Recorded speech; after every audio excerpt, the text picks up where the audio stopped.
Assalamualaikum warahmatullahi wabarakatuh. Apa kabar kalian semua? Semoga tetap sehat walafiat dan dalam lindungan Allah Subhanahu wa taala.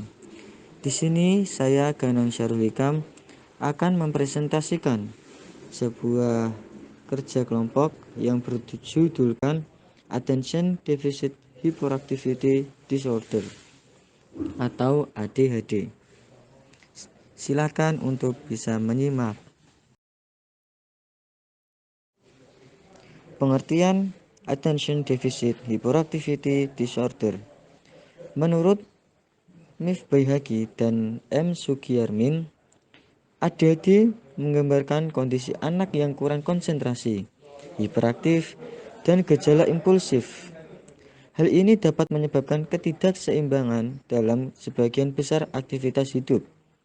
Attention Deficit Hyperactivity Disorder atau gangguan pemusatan perhatian dan hiperaktivitas adalah gangguan perkembangan syaraf yang membuat seseorang sulit berkonsentrasi, hiperaktif, dan impulsif. Ini dapat berdampak buruk pada fungsi dan pekerjaan sosial dalam akademik. Baik, selanjutnya adalah gejala Attention Deficit Hyperactivity Disorder. Berdasarkan DSM-4, ada 3 gejala yang harus diperhatikan.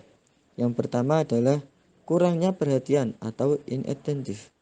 Yang kedua, hiperaktivitas. Dan yang terakhir, impulsivitas. Mari kita simak satu persatu.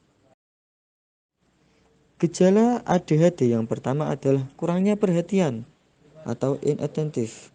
Ini ada beberapa karakteristik. Yang pertama adalah tidak dapat memusatkan perhatian atau banyak membuat kesalahan dalam beraktivitas.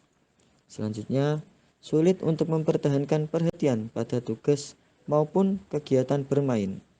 Yang ketiga, tidak dapat menyelesaikan tugas dengan baik, bahkan menghindari tugas-tugas yang menuntut mental. Yang keempat, banyak kehilangan barang keseharian. Dan yang terakhir, sering lupa dalam aktivitas hariannya. Gejala ADHD yang kedua adalah hiperaktivitas. Ciri-cirinya adalah tidak dapat duduk diam dan seringkali ia bermain jari-jari. Yang kedua, berlarian kemanapun dan selalu bergerak berlebihan. Yang ketiga, kesulitan bermain dengan tenang. Selanjutnya, penuh energi dan bergerak secara konstan. Dan yang terakhir, kebanyakan berbicara. Gejala ADHD yang ketiga adalah impulsivitas. Ciri-cirinya, menjawab tanpa berpikir sebelum pertanyaan itu selesai. Yang kedua, tidak sabar untuk menunggu giliran. Selanjutnya, ikut campur obrolan orang lain, selalu menerobos apabila ada orang lain yang bercakapan. Dan yang terakhir, sering berteriak waktu di dalam kelas.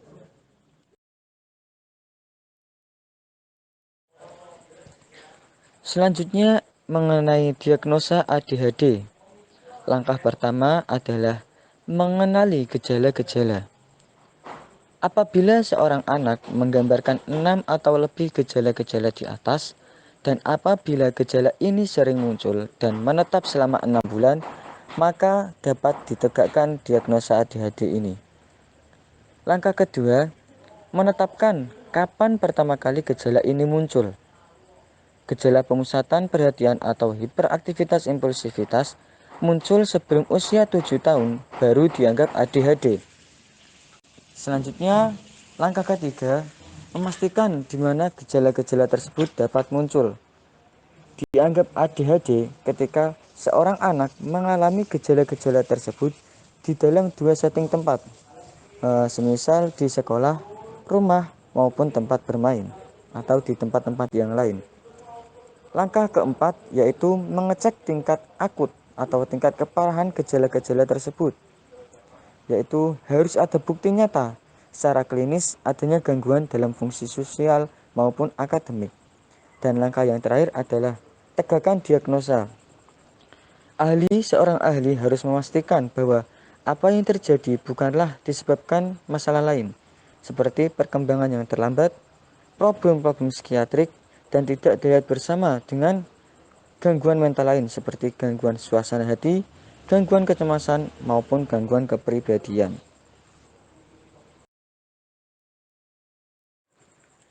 Terima kasih atas perhatiannya. Kurang lebihnya mohon maaf. Wassalamualaikum warahmatullahi wabarakatuh.